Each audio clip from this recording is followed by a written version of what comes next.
What is up, Shark Nation? Welcome to the SharkPod here with myself, Luke Curry, and Mark Baker. We're still remote. We're still on lockdown, kind of. Things are opening up a little bit, which is all good news.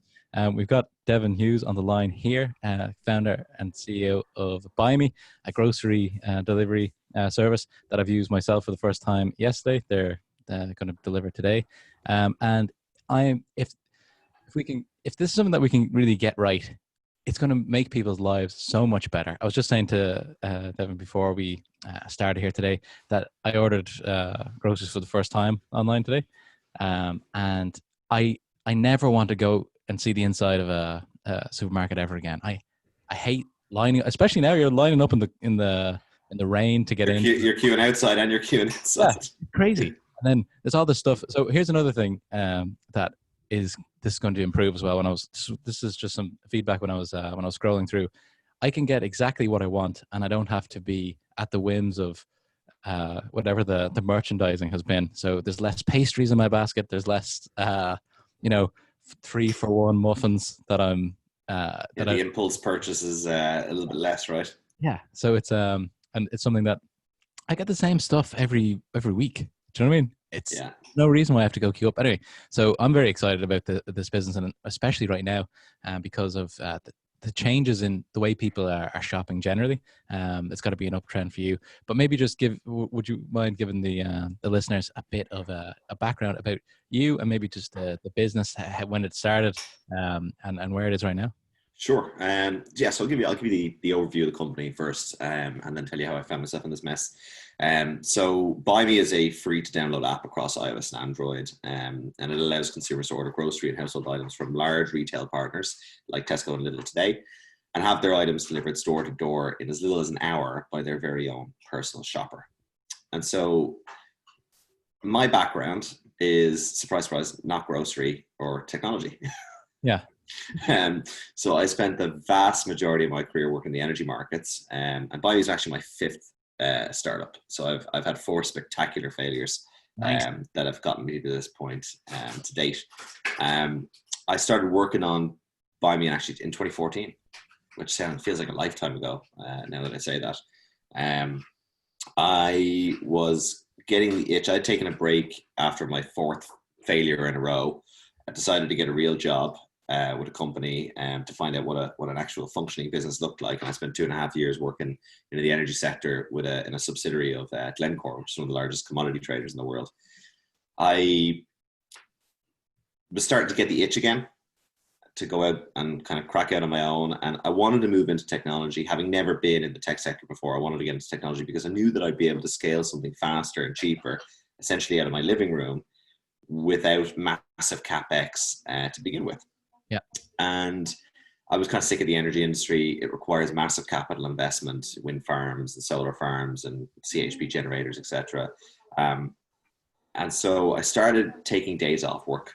I call them innovation days. And I'd sit at home and I'd just read reports from all sorts of different sectors, trying to look for trends, trying to look for opportunities, whatever I could.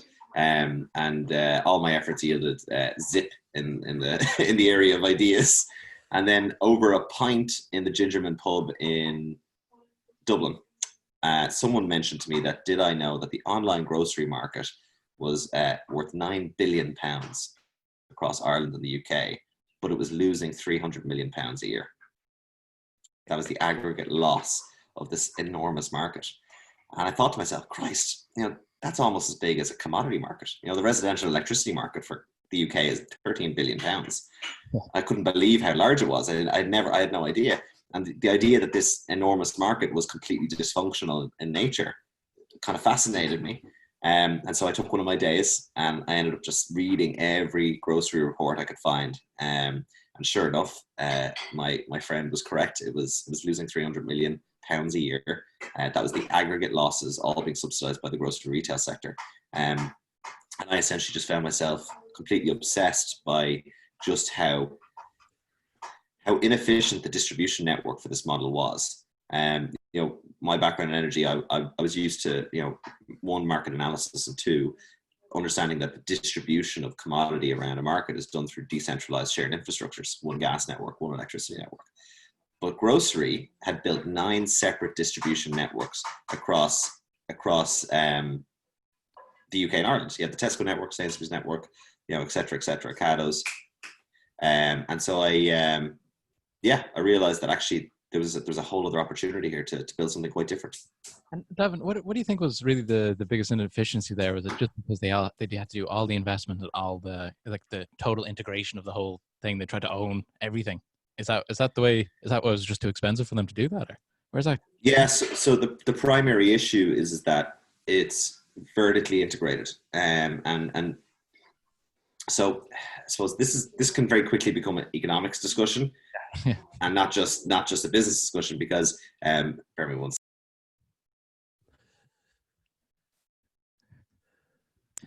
Sorry. Yeah, sorry. So the way to think about it is this: you have. Okay, this is how I'll frame it. Okay. Over the last 15 years or so, 20 years, we'll say, we have seen a global shift in the way economic activity is managed.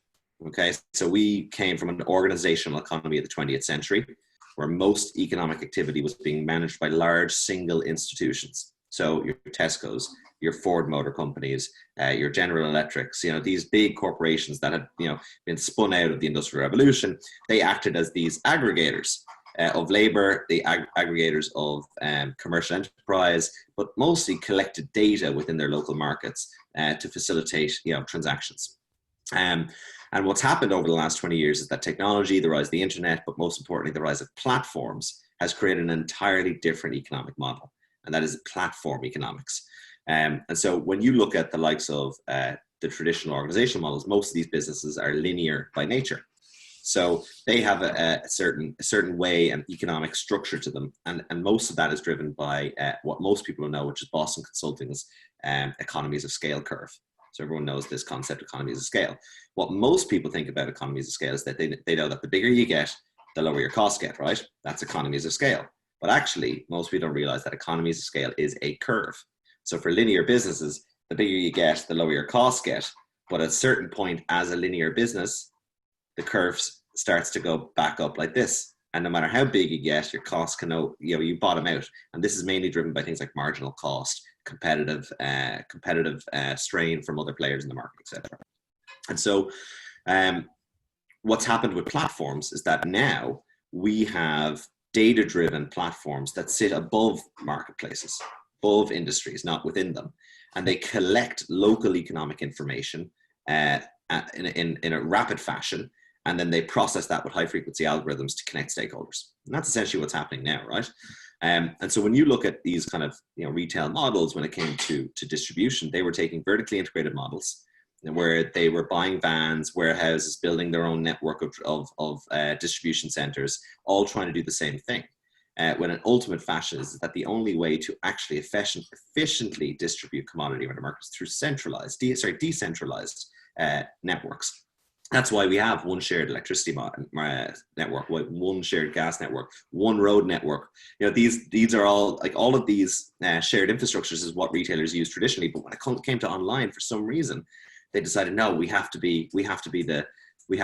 build our own from scratch. And so what you ended up is a massively capitally inefficient model, which requires huge resources and ultimately isn't actually profitable for individual stakeholders. And when you think about it, the difference between a platform economic model versus a linear traditional commercial model is the best way to do it is to think about the grocery sector. And I always use the grocery sector as an analogy because it's really good. It's one of the most fundamental markets. That's why right now it's good to be in a couple of industries. It's good to be in communication. It's good to be in energy. It's good to be in food, because these are the fundamentals, regardless of what happens around society. These are the things that everybody needs. And if you think about the grocery sector, it's a 250 billion euro market, give or take a couple of billion for Ireland, UK. It's one of the largest consumer markets. Go ahead. Incredibly big. Incredibly big, right? Who's the biggest player in this market? Tesco, perhaps, or correct. What's their market cap? What are they worth? Out of it, if they're the largest player, many people know this. Many people in the industry don't even think about this. So if you're the largest player in a 250 billion euro market, how much do you think they're worth? The largest player, 250 billion. That's just Ireland, UK. They have operations in Europe and Asia, but let's just think about Ireland, UK. What do you think they're worth? Say if they're the biggest, maybe, what do you think, Mark? Maybe 50 billion or something market cap? That is no idea. Go on. Yeah. Be wild, 23. guys. 23. 23 billion. The largest player in a 250 billion euro market is worth 23 billion. And now they're going head to head with a platform, Amazon, which is $1 trillion gorilla, 4 times the size of the entire market combined. That's insane. That's the difference between organizational economy and platform economy. Those two companies can be used to actually weigh up the biggest player in a linear organizational economy versus the biggest player you can get to in a platform economic model. And so these are the dynamics that we were looking at very early on, about 2014, thinking about that this market is going to shift quite significantly over the next 10, 15, 20 years. And I've been very honest, I just thought this could be a really, really cool place to spend a decade or two of my career. I love that kind of long-term thinking as well, because in 2014, it's hard to, sometimes we talk to people on the podcast before, and sometimes it's hard to remember what things were like in different epochs or whatever. So everyone thinks that it's been like this for a long time, but sometimes we were talking about like last week when we were talking about Lima, we were talking about Bebo in 2006 or something, how different we treated that, where it was all just for fun. We'd put up awful things, awful jokes or whatever, and it was not like you had your real life, and that was just some, something for share with your friends for a laugh. But now that's actually your online presence is who you are now, or who you're. Absolutely. I mean, all of that stuff was precursor, right? Yeah. So Bebo was the education that our generation got to crafting online identity. Yeah. And now, that was just a precursor. That set the stage for the Instagram. That set the stage for Facebook.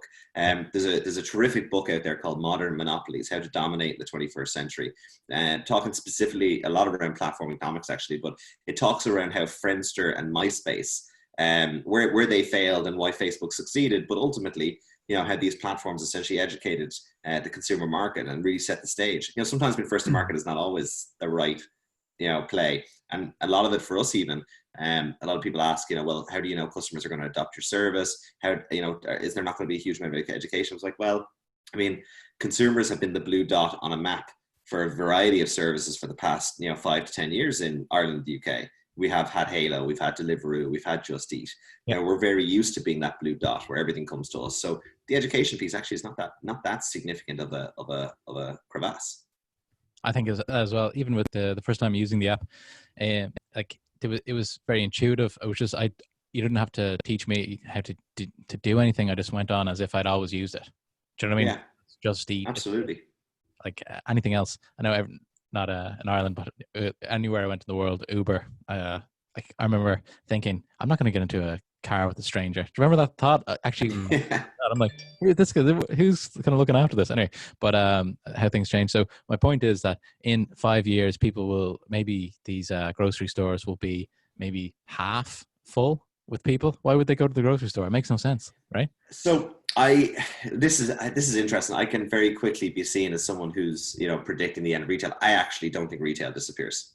Okay. I think what we're seeing within grocery, FMCG, fast-moving consumer goods, is that we're seeing a resegmentation of the market, and that has, I suppose, longer-term implications, but isn't necessarily death of one over the other.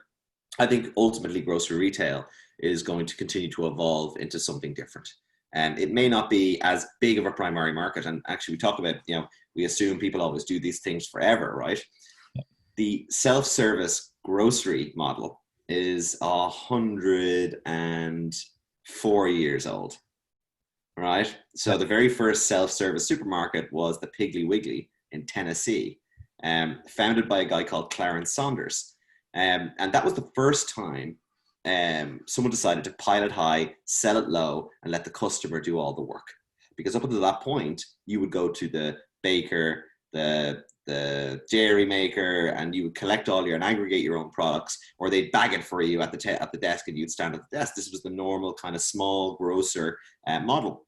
But the self-service supermarket model became a whole innovation of itself. It spun out of the US through the late 1900s, and that became the go-to model for global grocery. And so what's really interesting is that model has continued to be the predominant way in which grocers have approached the market for the last 100 years. And the challenge that creates is that the grocery model has become all about cost-based pricing and cost-based experience. So, you arrive to a grocery store, you go to this side of the warehouse to get your milk. You go to that side of the warehouse to get your bread. The merchandising gets you to buy everything in between. And grocers are really tight for margin, so they can't afford to staff every checkout. So now that we're going to put self-checkouts in, we want you to check yourself out. So this is another piece of work that we want you to do. And don't forget to bring that trolley back or I'll keep your fucking euro. Right? So this whole experience that we as consumers have been trained, educated around, has been around this cost-based pricing. And if you talk to any economist, when you strip away all metrics of value from an experience, from a market, from an industry, you will always have one metric that remains: price. Yeah. That becomes the predominant how does a consumer determine value? Well, if there's nothing else that I can take into account, price becomes the only term. And that has put the industry into this really race to the bottom, kind of very tight margin, very similar to the electricity market. It's commoditized. And so with that, it becomes a really, really challenging environment, particularly when you start to face consumer shifts like we are today. And when you have no margin in your business, it's very hard to craft new models. It's very hard to build new infrastructure because you're kind of curtailed by the existing model and the 100 years of thinking that's been built into that. And so now what we have is a resegmentation, which is quite interesting, where you have new disruptor channels starting to really gain what we would call share of stomach.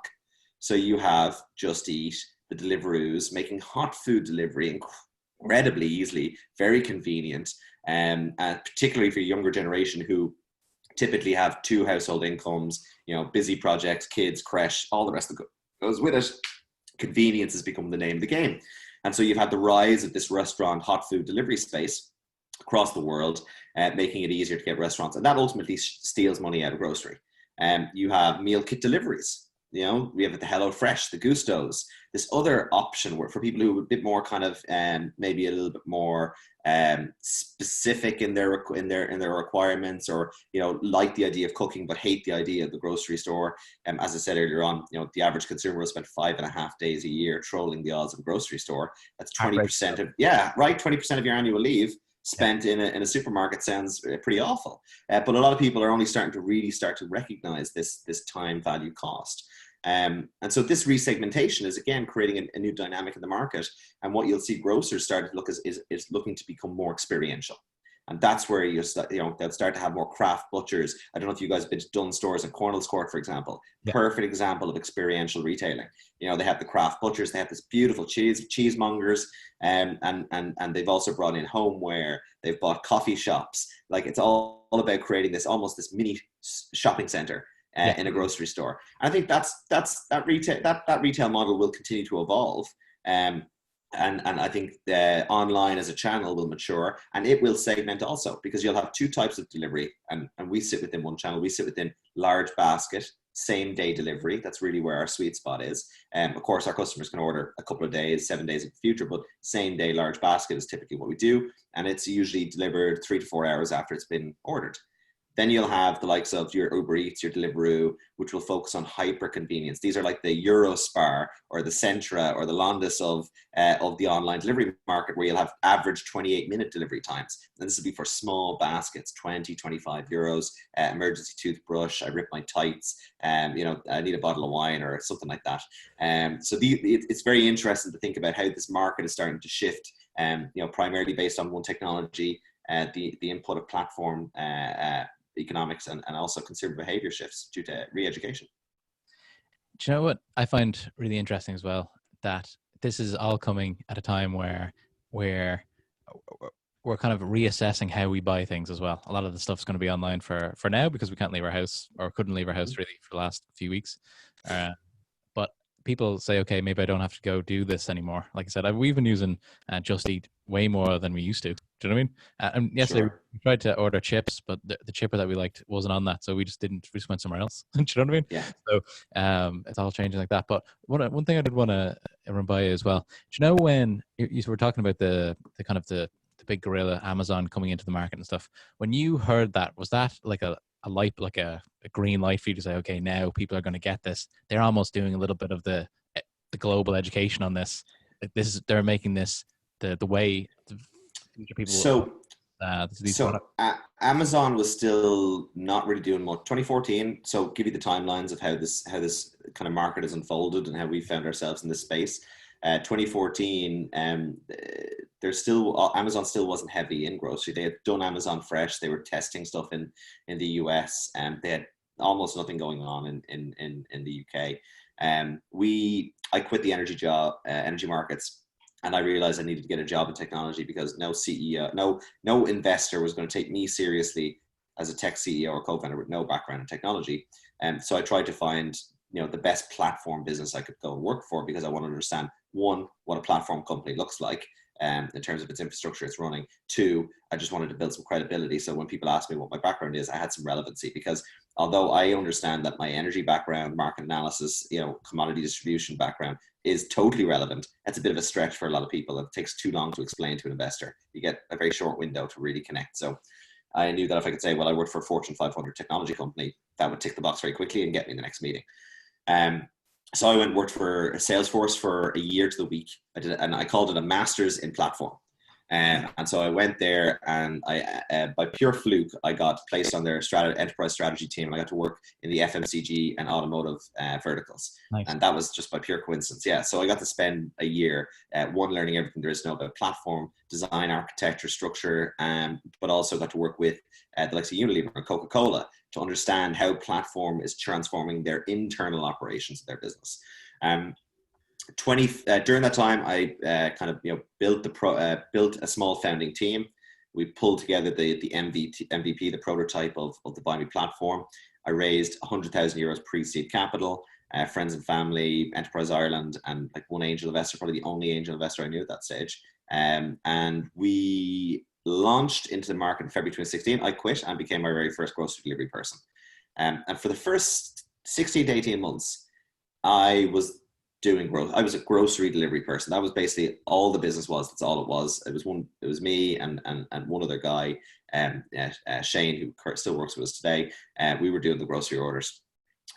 5 weeks after we launched, I had one of the largest retailers in the market threaten me with legal action and injunction to shut the business down because they saw us as a threat. I totally misunderstood the dynamics that retail had and the mindsets that were in the market at that time. I was there to help retail, but they saw us as a threat. That's what I was saying. We're basically being an extra sales channel for these guys. We were shifting product, exactly. And that's how I perceived it, but they perceived it as, if we can't, it's what big corporate does, is if we can't control it, we don't understand it, kill it and move on. We'll still be $1 billion business. And so they went into seek and destroy mode, shoot first, ask questions later. And we had to navigate around that as a small little business, a flea on the back of the elephant. We had to very carefully navigate that terrain. Now, I'll skip some of the more intricate pieces, but you fast forward a little bit. We managed to build up relationships with other stakeholders of the market, primarily the brand side of the market, like Unilever, Coca-Cola, P&G. We got to learn a little bit about the challenges that they were facing. We realized some value that we'd be able to bring to them in terms of insights, advertising, etc. So we built out our proposition a bit more. But in late 2017, Amazon bought Whole Foods. Okay. And that if I was to say there was ever a catalyst event, if I was to say, okay, 2014, I realized that the way, if you looked at it from an economist standpoint, when you have a rapidly expanding market, heavily compounding losses, and a short window of time, free market economics guarantees you that sector will experience disruption in one shape or form. It's guaranteed, because free markets will not tolerate that level of inefficiency. And so we knew that there was a disruption coming. And I would say that the Amazon Whole Foods deal was definitely it wasn't the disruption, because a disruption happens through a number of different events, but it was definitely a catalyst event, I think, to reshape the global industry perspective in terms of what the trajectory of online grocery might be. And we found ourselves 4 months after, we struck up a relationship with the largest grocer in Europe, which is the Schwartz Group, who own Lidl, as well as a couple of other brands. And we became the first independent platform in 2018 to bring not just the largest grocer in Europe online, but the discount channel. And that's really important to know, because again, the early research told me that there was 3 growth channels in the FMCG space for the foreseeable future. Fastest growing channel, online. Second fastest growing channel, discount channel. And third fastest growing, convenience. So building a platform across those 3 pillars gave you this really powerful multiplier effect for growth. It's so interesting, the crossover there between like I said, the discounting model, and the size of the business that are getting involved with this. How do you go about convincing these guys? Do you have to what's the process like? Is that just because arduous and painful? Just trying to sell. So we're in the enterprise space now, with what me and my partners are trying to do, and I mean, when we're selling to these larger companies, we're selling to one of these grocers in Spain, one of these really big ones, and they're thinking, okay, let's have a timeline for 18 months. Before we check everything out. And I'm like, yeah, you're like, I've got 6 months runway. Yeah, exactly. I've got a quarterly target. What's the story? So I just can't imagine how great question. And I think one of the biggest questions that I've thought a lot about over the last couple of years, and it's been very relevant to us, is that how do you align startup and corporate interests? Because 5 weeks in, we very quickly were completely mutually exclusive from corporate interests. We had large corporate trying to kill us, right? And the only way to align interests is knowledge sharing and transparency at the very early days. And the reason being is that you have to build trust. And corporates are, they can often make the very bad decisions as a collective, but it's mainly the bad decisions are driven because the individuals within the business do not understand or do not trust the information or the externalities that are at play. And so you as the founder, you as the startup and the driver of this innovation or whatever it might be, or whatever you're trying to change, you need to be very upfront. You need to build relationships. You need to build champions within the corporate environment to understand, trust, and deliver your message into their internal stakeholders. And to do that, you have to be transparent. You have to be very, very clear and very open. You have to knowledge share, because that's the only way to truly build trust. If you hold your cards too close to your chest, the people on the other side will sense that, and they will not put their cock on the block. Yeah, for lack of a better term, and that will become a barrier for progress. And when you build that credibility, when you build that trust, and you build that rapport, you can then start to explain why the timelines need to be a certain way, why this needs to happen this way, so that they understand the externalities that you're dealing with, whether it be trying to get funding, trying to get investment, trying to extend runway, whatever it might be. And it's a careful line, because you can't scare them. Sometimes you can't tell them exactly, oh God, this is weeks away from failing. And I've certainly been in that situation. A good example of this is that I ran out of, Buymie died in 2017. June 2017, we ran out of money. I remember sitting in you were just tapped out, nothing left. Yeah. We had spent the $100,000 that we raised, and we were revenue generating for the beginning, so that kept us going for a little bit longer than 12 months, which was our initial runway. But June 2017, I found myself having paid my only other shopper, Shane, paid his salary for the week, and I found myself with €1,200 left in the account. And at that stage, I sat in a Starbucks in Stillorgan for the entire day, just refreshing the bank account. And the reason I was refreshing the bank account was that I had spent 8 to 12 months prior building a relationship with Unilever. And I was trying, I really focused on knowledge sharing, really focused on sharing the insights, the data, the trends that we were seeing in the consumer market. While one retailer was trying to kill us, I was trying to strike up relationships and understand, why does retail not want us? What I don't quite understand it. And so during that time, we got to a point where, I was very upfront with Unilever. I said, look, really enjoyed collaborating, really enjoyed working with you guys and sharing these insights, but I'm about to run out of money in 3 months' time. And so this party is going to come to a stop real quick, and I'm going to have to go back to work.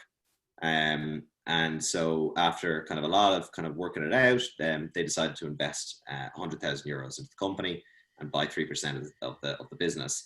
Nice. And so at 4:30 in June 2017, on that fateful day, the 100K landed in the business, and that gave me enough to keep going. Perfect. 6 months after that, Amazon bought Whole Foods. And then I was able to pull together a seed round. I was able to bring in some really heavy hitters from the retail space that helped me build trust and credibility with the retail market. And that's how we kind of got it going. So yeah, long answer to your question. Sorry about that. But No, it's yeah, all part of the narrative as well, because people are listening here and they're trying to put the piece together. A lot of our listeners are entrepreneurs, or even salespeople, whatever, when they're trying to put together business plans like this. And to hear that you are, like, even though right now I know that you've been funded recently and all that type of stuff, but there was a time where you were down to the last 1,200 euro there.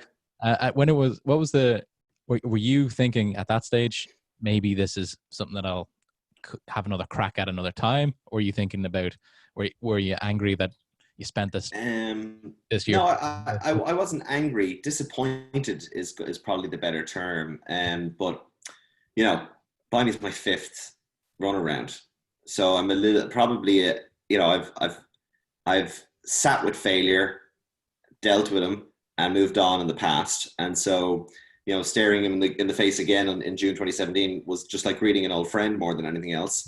We'd been there before, and it was more of a disappointment in the sense that if we couldn't get this deal done, if we couldn't continue, I would feel sad that we weren't going to be able to continue the journey. But I probably would not have revisited it. Sometimes if you find yourself facing an insurmountable hurdle, and it can be the best idea in the world, if the timing is wrong, then it's just not going to fly, and you should take it behind the barn and shoot it. So it's because you are not an infinite game. You have 75 years to 80 years. You've probably got 15 to 20 really good cracks at this, so spend your time wisely. And if the timing isn't right for the project that you're working on, then kill it and move on, because there's other opportunities that might be better placed, and you could do far better, far faster, to spend your time on that. So if we hadn't been able to get that capital to continue going, then I probably would have moved on. And fast forward 4 years, I'd be just fine. I'd be doing something else. I'd probably be excited and enjoying. But yeah, it just fate had us that we were able to get that capital in, and we would continue on the journey, and we made it to the point where the time was right. And there's been a couple of things like that. So the Amazon Whole Foods deal was one, for example. That helped us get our first enterprise retail partner into the market. We've certainly now become, I would say, it's somewhat of a catalyst, in the market, where our growth, our trajectory, our narrative, our information, knowledge sharing in the sector at a C level and at an industry level has started to move the way people are thinking about this space and this opportunity. And then COVID happened. That's another perfect example, another unforeseen black swan event that shapes the way industry works. And I mean, it could have easily been another event that killed us completely, but these are the types of events that happen in the market, and you have to navigate them as best as you can. And that's another interesting point. When COVID happened like that, how has that impacted the business? Have you seen, was it more or less than you thought it was going to be? Are people getting it quicker? Are they, has retention gone up because people are like, I don't want to go catch this? So, what was the impact? So, I mean, obviously there was a surge. I think that was really, really well documented within the press across both Ireland and the UK. What became very apparent is that the traditional grocery online sector is not built for scale. The covers got pulled back very quickly, and almost every grocer in Ireland, UK had to come back and say, we can't scale. Unfortunately, we can't add any more. We can add some, but not much more capacity to the market. And that again comes down to the capital intensive nature of the market. They have to buy warehouses, buy vans, like all of this slow process. We were able to scale our business 300% in a matter of weeks. Because we don't have to buy vans, we don't have to buy warehouses. We are a platform operator. All we care about is data and cash flow. And we trade these two commodities to facilitate the delivery of the items. All of our shoppers use their own card, their own smartphone, these assets that are already in the market. We use grocery stores as distribution centers. We don't build warehouses. We sweat the assets in the market harder to create more ROI for the retailer, more ROI for the consumer market. And so, yes, again, it was an interesting opportunity for us to see how consumers, because the big change in consumers was all of a sudden we were booked out 7 days in advance. Okay. Whereas previously 90% of our volume was done within the day. And then all of a sudden we were booked out weeks in advance. The biggest challenge as a startup, as a business, what we did is we had 45,000 downloads in the space of 5 weeks, all of new customers rushing in, stealing slots away from long-standing customers. Yeah. And that can actually damage retention in the long run. And so what you would have seen is you've seen a lot of businesses curtailing new customer demand to try and protect their existing customer base and make sure that those customers could continue to be serviced. Because ultimately what you don't want is a bunch of first-time users coming in and using your service once during a period of emergency crisis, but actually stopping the customers who built your business over the last 4 or 5 years. You don't want them all of a sudden being blocked out of the market, and ultimately they might go somewhere else. And so there's an interesting dynamic there for a startup to have to deal with. And Devan, sorry, Luke, who's actually doing the deliveries, and do you see any advancements, in the delivery service? We're looking at drones and stuff like that now. What's your Bobby Healy's out there doing all sorts of stuff with drone delivery. So technology is going to play an important role in this, but I think people have a habit of expecting too much too soon.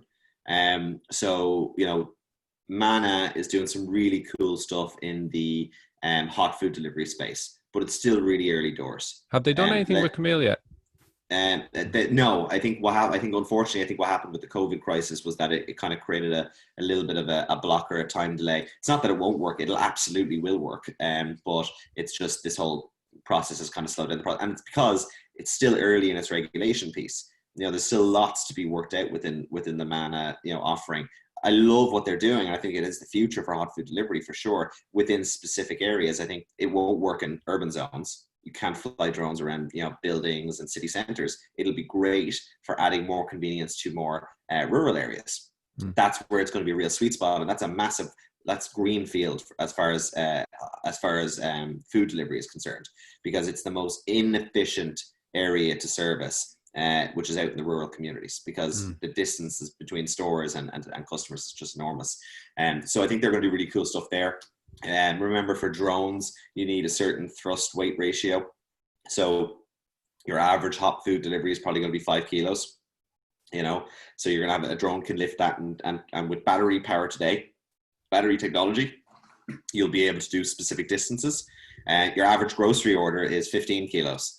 And so you need a bloody big drone and a bloody big battery. And today that's just not feasible. Also, the idea of a 15 kilo weight dropping out of the air is probably going to be slightly more of a regulatory hurdle. But autonomous road-based drones, I think, will absolutely be a part of grocery distribution future.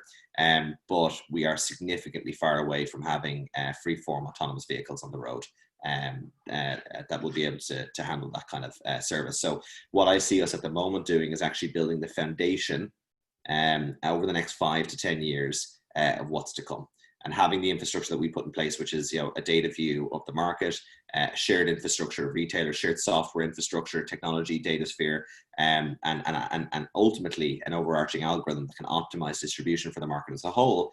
That will be the precursor, as we said before, for the new layer of technology that comes, whether that be dark stores and autonomous vehicles.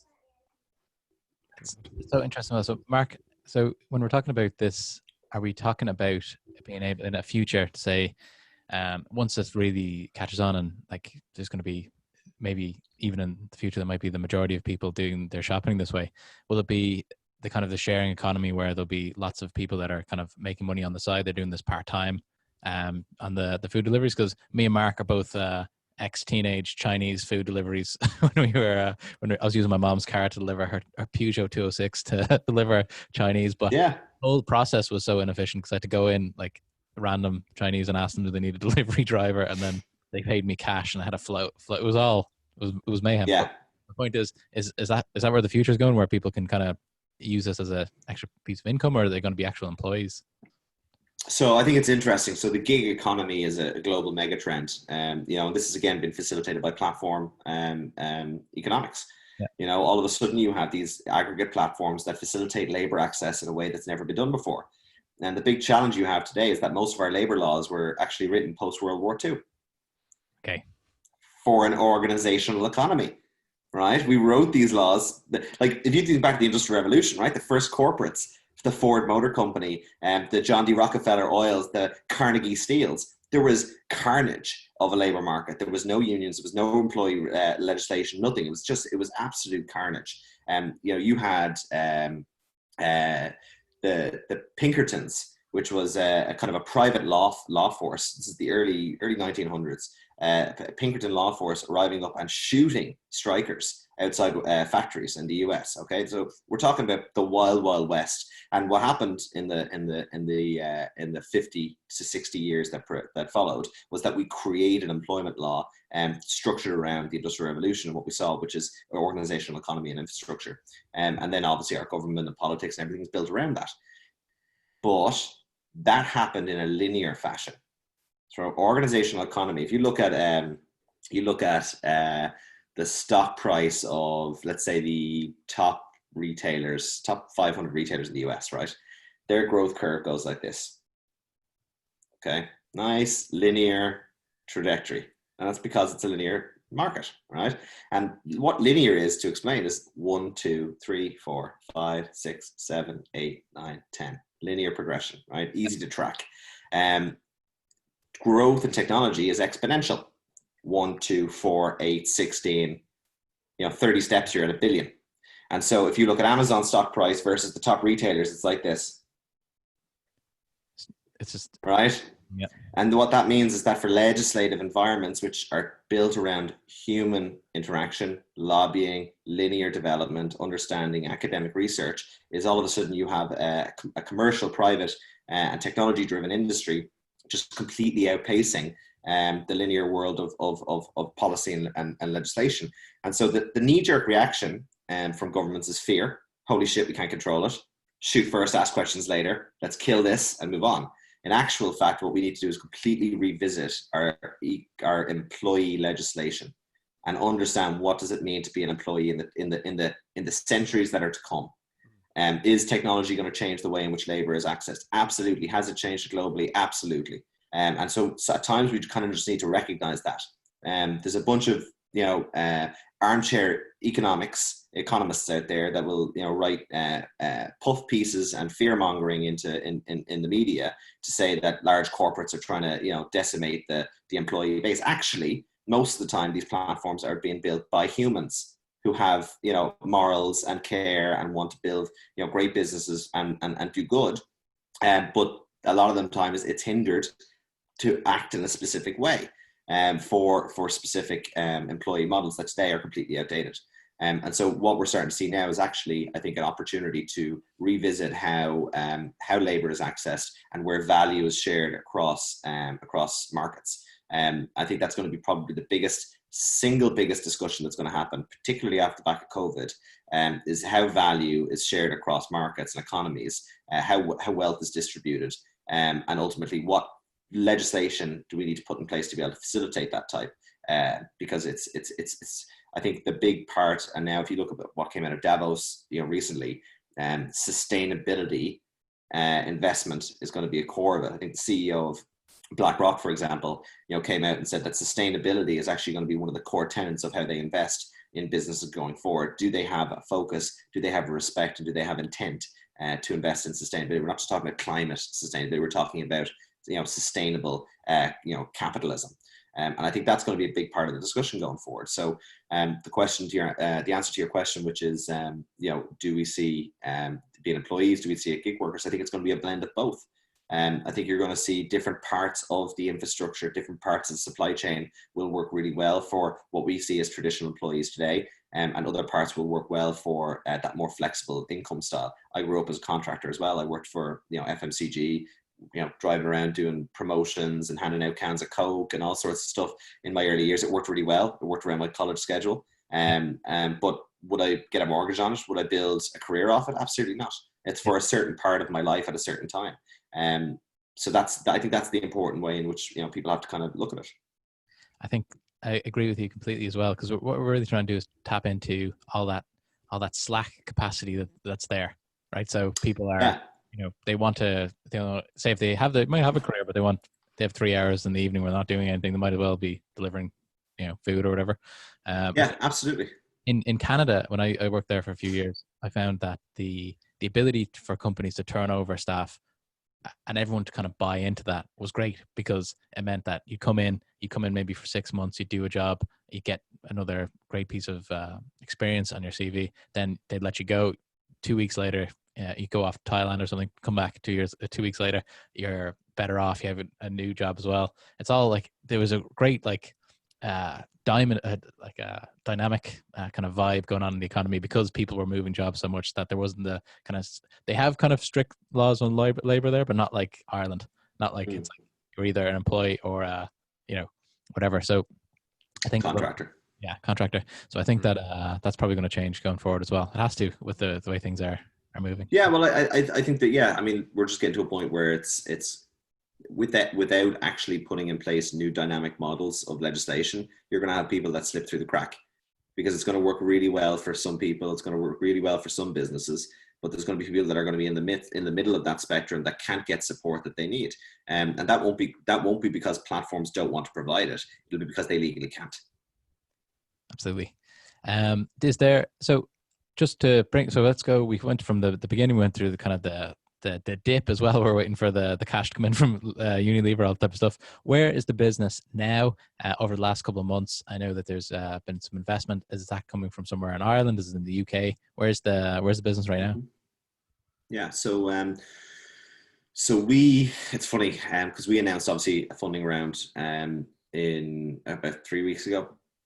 And a lot of people were like, oh, COVID has created this amazing opportunity for you guys, and you're able to raise this round of fundraising doesn't work like that. I've been working on that fundraise since July of last year.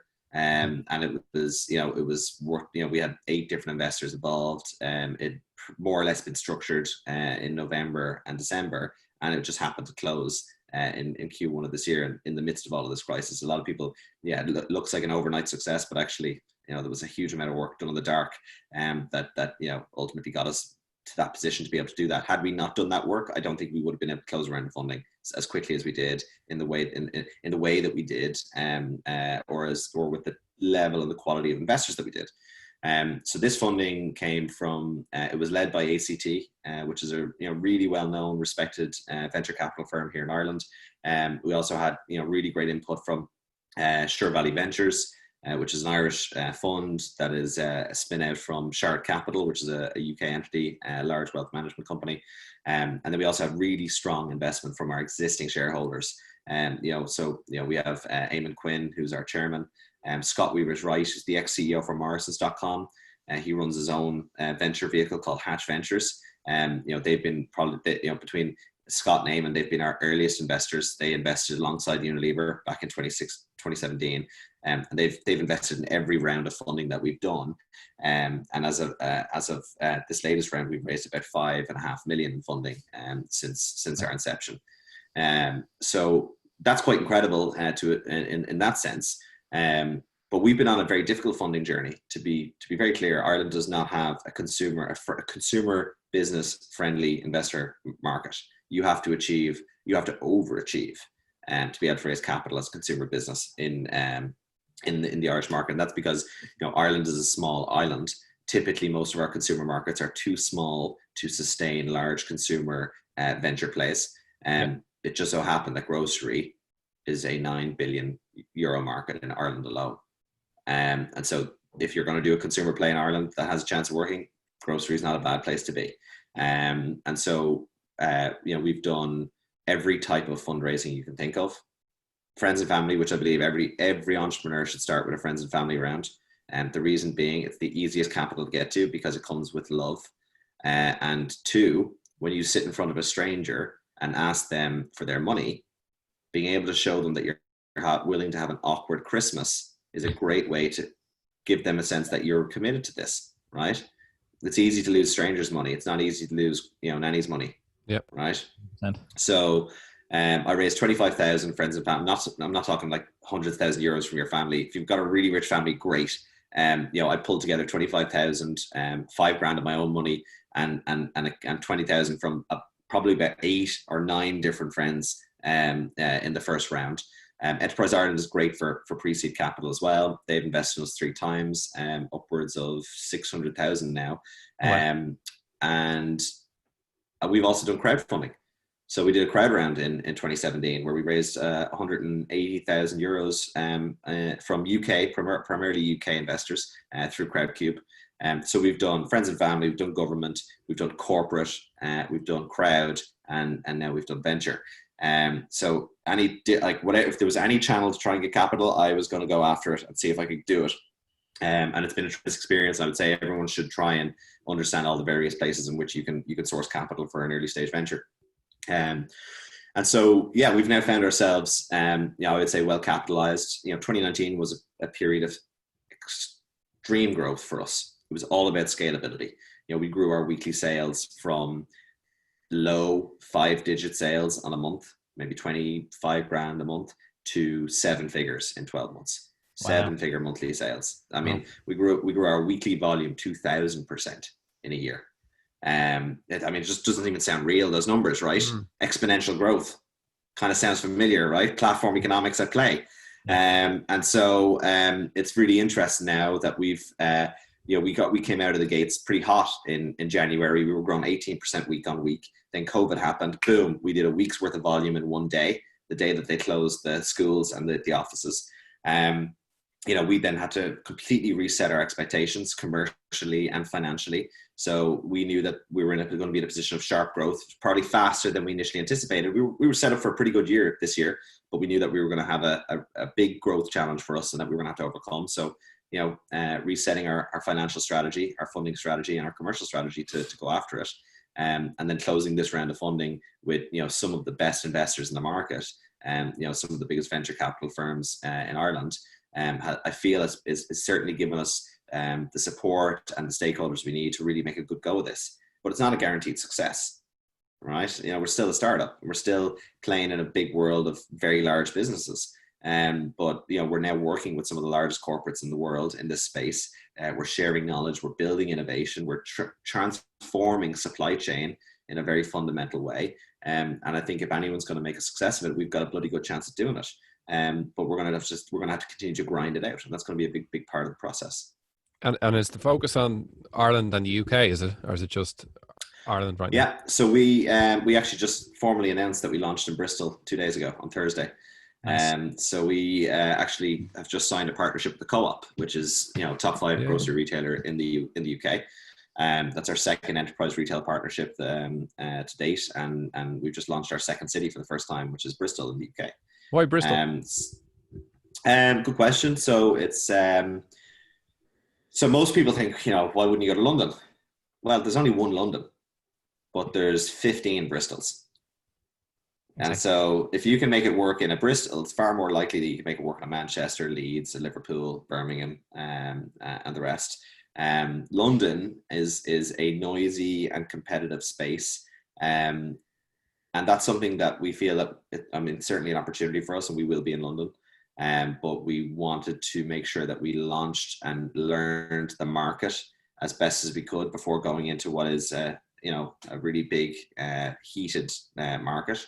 Bristol's very similar to Dublin, same population density, same network structure of stores for distribution, same demographics of consumers. So our demographic is young, 25 to 35, 35 to 44. So either young professionals or young families, living primarily in semi-detached houses and apartments, typically ABC1 consumers, with higher earning status but low time availability. So it's about understanding where your channel, where your product might fit best, but ultimately learning. And that's part and parcel of launching into a new market. It's understanding how do you build your playbook for expansion. Once you get it right in your second city, then 15 cities becomes a bit more of a potato printer. What a huge opportunity living so close to the UK is as well. Something that we talked about with a few different people. It's like massively so. And I always look at Ireland as a great springboard, a great training ground for anything that you want to do in the UK, because we're very similar consumer dynamics, very similar structures of behaviors. And many of the services that we have in the UK, we also have in Ireland in a smaller scale. And so we always saw Ireland as a great test, but it also put us in a very unique position because there's a couple of large players in this space. There's one, Instacart, based out of the US. They're a 13.5 billion euro platform. They did a 2.5 million Series A in 2014, when I first saw them, and now they're doing north of 20 billion a year in sales. And so, I mean, just an enormous platform, really winning in that space. Yeah. There's a couple of other players in Europe, but what's really interesting is that we're so well placed and the largest and fastest growing markets in grocery commerce are UK and Ireland. Nice. And so we're in a position to really, really be a very strong player in the space. And our ambitions is to be the number one aggregate shared grocery infrastructure in Europe. And to do that, establishing strong beachheads in Ireland, the UK, certainly gives you a good foothold to be able to build that type of ambition. So I think we're very fortunate to be in the market that we're in, and a lot of people think an idea is a passport to worldly wealth, when in actual fact it's just the application form, and execution is everything that matters. And if it doesn't matter whether your idea is, and there's no such thing as original ideas anymore, but how you execute in your local market is what's going to separate you from the rest. And what I often find with entrepreneurs, and I certainly was guilty of this, is that they don't want to talk about their idea, or they want you to sign an NDA, or they're afraid that someone's going to steal their idea. Whenever I hear that, it tells me that you haven't done enough research. Because if you're worried that someone hears your idea in passing and is going to go off and execute it better, well, the fact is, if someone does hear your idea in passing and goes off and executes it better than you did, they fucking deserved it. Because an idea is nothing, and you're not the only one thinking about it, for sure. There's 7 billion of us on this planet, and we all have ideas. It's who goes off and actually executes it effectively is what matters. And so I highly encourage people to go out there and talk about their ideas. Don't be afraid. If anything, the likelihood of someone picking your idea up, like most people don't do business, don't start businesses. So that's the first hurdle that protects you. 99% of people can't pick up the phone to talk to a stranger about an idea that they've had. And so you're probably going to be pretty safe. Yeah, absolutely. I think somebody told us, I don't know if it was on this podcast or someone, maybe another podcast I was listening to, that business ideas are like children. People like to hear about them, but they don't want to raise them. Yeah, very much so. They don't want to take care of children. Anyway, I think that might be the title of this podcast. Well, execution is all that matters. We like to kind of get like a soundbite and then drive that home. I like it. Yeah, no, it sounds good. So Mark, this is kind of the traditional thing. Like, we're pushing time here, Mark. So maybe pick two or three questions. Mark likes to get these questions, and we kind of aggregate them as well for across all of our guests. Just a bit of fun. Sure. At the end of the podcast. Yeah, right. Kind of quick fire. So the kind of first thing that comes to your head. So what's your favorite social media and why? Instagram. I'm a very visual person. So I like the visual nature of Instagram, because I don't like comments. So I find myself being less perturbed by shitty people in the comment section, because I'm primarily just looking at the images. So from a social engagement standpoint, I'm definitely an Insta fan. Yeah, your stories are great, very consistent. Thank you very much. Cheers, appreciate that. So what time do you get up at in the morning, and what time do you go to sleep? It depends. It depends on the day. So I mean, if the last couple of weeks have been quite intense, so I'd find myself be on the phone from 8:30, and I'd probably finish at about 7:30, 8 o'clock. And then I completely switch off as best as I can, depending on the day. If there's something that's time sensitive, then it can run into late at night. But yeah, I don't really kind of tie myself to a specific timeline. I'm always thinking, should I be getting up at 5 a.m. and doing all this kind of stuff, but Jocko Willink stuff. Yeah, I haven't really gotten into it. I have a good friend, Garrett Flower, who's a big fan of the 5 a.m. club. And it definitely has some attractions, but it really depends on the day for me. Cool. How much money is enough money? Question.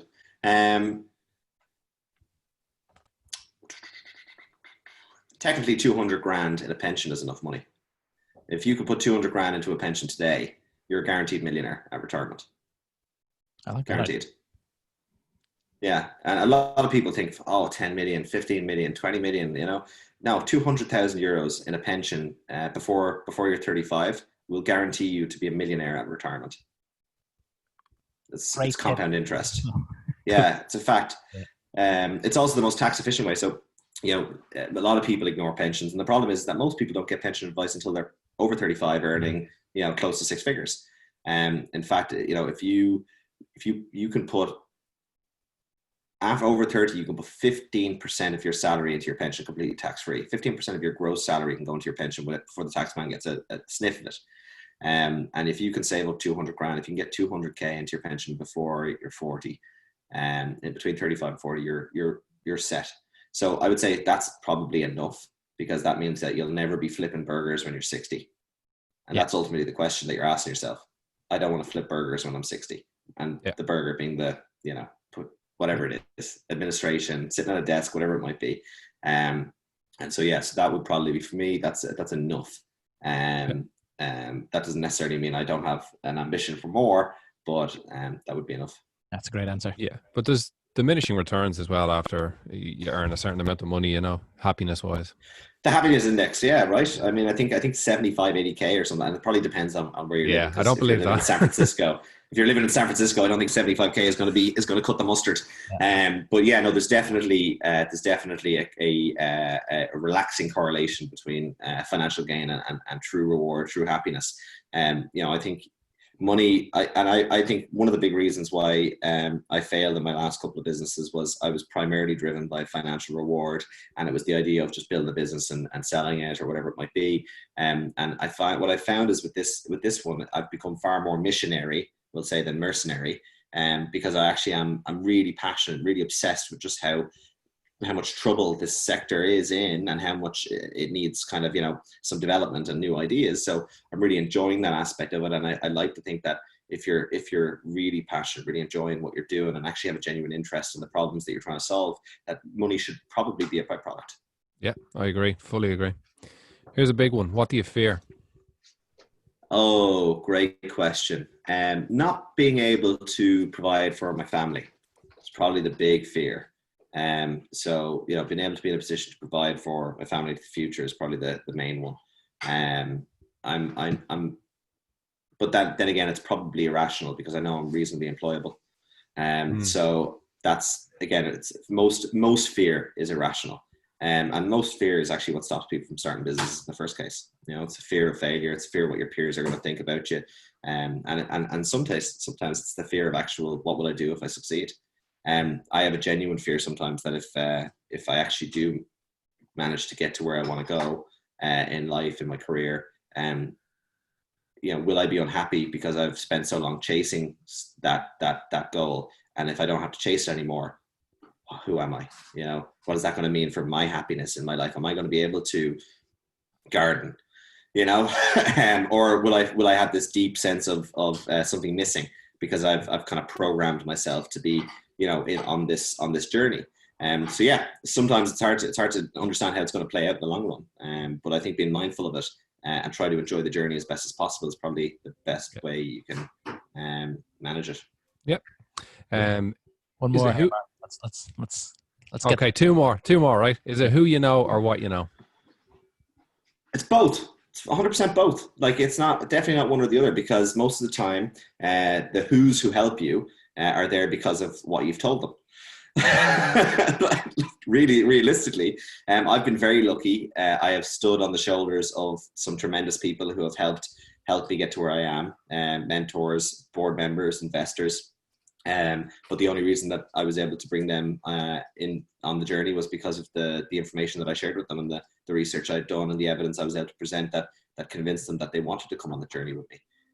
So yeah, I would say it's both. If you could advise someone to learn one skill, what would it be? Sales. Love that answer. With the sales background, I think I couldn't agree more. The people are going to be salespeople, whether they like it or not. They might as well get good at it. Well, think about it. I mean, there is no task in your life that involves other humans that doesn't involve sales or influence of some kind. Whether it's trying to buy that car, whether it's trying to get someone to support you in a business or in an internal project at work, you're trying to influence their belief and trying to get them to align with your goals, and that is a sales process. I've had many jobs over my career, I've been a shoe salesman in Foot Locker. That was my very first job. I've been a door-to-door electricity salesperson, selling, and that was, I mean, if you want to know sales, door-to-door, selling door-to-door contracts or anything door-to-door is gonna, like, I nearly got maced one time, and I feel like that's a reasonable benchmark of whether you've been in a real sales job, and learning how to deal with various personalities, how to build rapport quickly, and how to also, most importantly, craft a story that people can connect to, I think is the most fundamental. And if you wanted to, because if you say a task that everyone should learn, you say sales, people go, ugh, I hate sales. You know, a lot of people like have this aversion. Okay, let me rephrase it. Storytelling. Yeah, it's the same thing. Right? Yeah, same thing, but slightly less. People have slightly less averse reaction to it. 100%. It's something like, you know, when I don't have any children right now, but when I'm raising kids, I'm going to be focused on that as well. That kind of trying to be influential, try to kind of get people around. Sometimes I'm in a room or I go to a restaurant and I see all the decor and I think, you know, someone sold all this. This is like, no one had an idea and bought it, whether it's selling through marketing or selling directly. Yeah, absolutely. And it's all about you know, crafting a story or a narrative about a specific product or a goal or mission or whatever it might be, that you know, gets people to believe in what you're doing, and they want to be a part of it. Whether I want to be a part of buying your furniture that you're making, it's beautiful handcrafted artistry, or whether it's IKEA where it's really efficient, it's cost effective. You know, it's all about crafting that story. And I think all of us as individuals, in one way or another, to really succeed in life, you need to be able to tell stories that people can engage and buy into, and who, you know, people who want to work with you in one way, shape, or form. Perfect. Well, Devan Hughes, thank you very much for joining us today on the SharkPod. Incredibly interesting. I can't imagine how big this thing could be. It's almost like too big to think about. But I think there's one day at a time. One day at a time. one groceries tomorrow. I'm gonna get my groceries later on from the app, which is going to be a game changer for me. I'm not gonna go line up and have to get when you go into Aldi or the whole thing where you have to get sprayed down all your stuff before you go in. All that. I'm tired of it. I'm finished with it. Devan, thank you for joining us today. Okay. Thanks very much for having me, lads. Cheers. And we